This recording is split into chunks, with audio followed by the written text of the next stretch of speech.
Assalamualaikum warahmatullahi wabarakatuh. Salam Om Swastiastu, salam kebajikan, salam sejahtera. Kami Aditya dari SMA Negeri 1 Pamijahan, Kabupaten Bogor. Saya sedang menempuh pendidikan di bangku kelas 10. Di sini saya akan menjelaskan tentang pemahaman tentang aturan berlalu lalu lintas. Yang pertama yang akan dibahas mengenal rambu-rambu lalu lintas dan artinya. Yang kedua, mengetahui marka jalan dan fungsinya. Yang ketiga, peraturan tentang tata cara mengemudi dan berlaku di jalan raya. Apa itu rambu lalu lintas? Rambu lalu lintas adalah bagian perlengkapan jalan yang berupa lambang, huruf, angka, kalimat, dan atau perpaduan yang berfungsi sebagai peringatan, larangan, perintah, atau petunjuk bagi pengguna jalan. Rambu lalu lintas punya banyak jenis yang punya kegunaan atau fungsi masing-masing. Namun secara umum rambu lalu lintas berfungsi untuk mengatur lalu lintas agar teratur.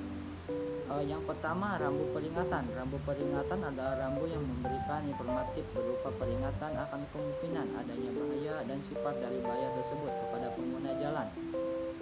Yang kedua, rambu larangan. Rambu larangan adalah rambu yang digunakan untuk menyatakan suatu perbuatan yang dilarang oleh pengguna jalan. Yang ketiga, rambu perintah. Rambu perintah adalah rambu yang menyatakan perintah yang wajib disampaikan oleh pengguna jalan. Dimaksudkan untuk memberi petunjuk pendahuluan kepada pemakai jalan dan ditetapkan pada jarak yang layak sebagai titik kewajiban dimulai. 3. Rambu petunjuk. Rambu petunjuk adalah rambu yang digunakan untuk memandu pengguna jalan saat perjalanan dan atau memberikan informasi lain kepada pengguna jalan. Apa sih itu marka jalan?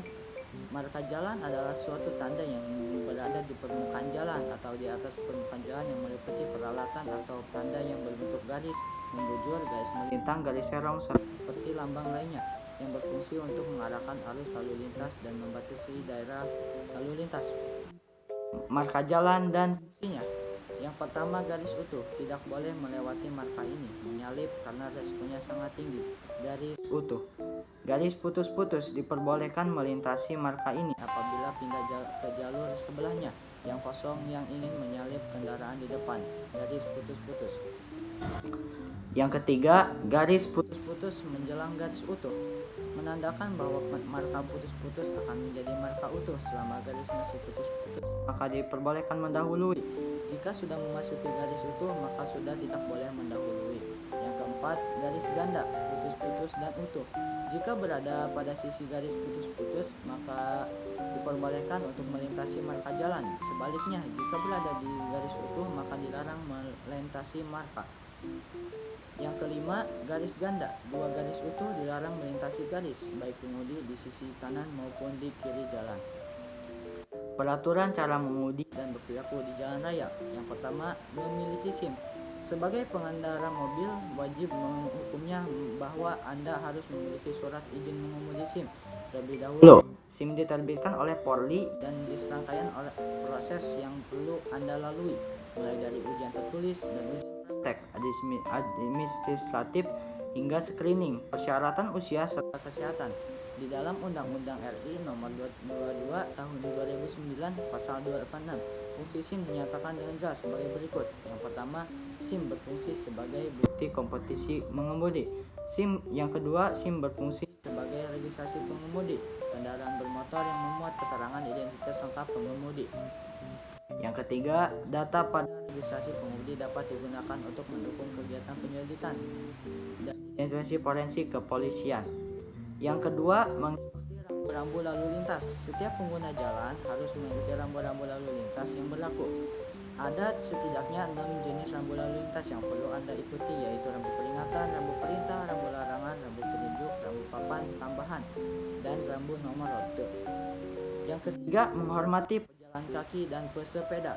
Undang-Undang Nomor 22 Tahun 2009 Pasal 106 Ayat 2 menyatakan bahwa setiap orang yang mengemudi kendaraan bermotor diwajib mengutamakan keselamatan pejalan kaki dan pesepeda. Oleh karena itu, Anda harus mendahului pejalan kaki dan pesepeda serta menjaga jarak aman demi keselamatan bersama. Yang keempat, menggunakan lampu isyarat ketika berbelok. Lampu isyarat digunakan untuk memberikan informasi kepada pengendara yang ada di belakang bahwa Anda ingin berbelok atau berbalik arah. Ketika lampu isyarat dinyalakan, maka pengemudi di belakang Anda akan menjaga jarak aman agar terhindar dari terjadinya tabrakan. Kelima, menggunakan sabuk keselamatan. Banyak pengemudi mobil jalan nakal yang tidak menggunakan sabuk keselamatan. Padahal sabuk keselamatan bermanfaat untuk menjaga pengemudi dari resiko yang ditimbulkan ketika terjadi kecelakaan. Finish and thank you. Bila ada pembahasan yang kurang jelas, boleh ditanyakan di kolom komentar ya. Sekian dari saya. Wassalamualaikum warahmatullahi wabarakatuh.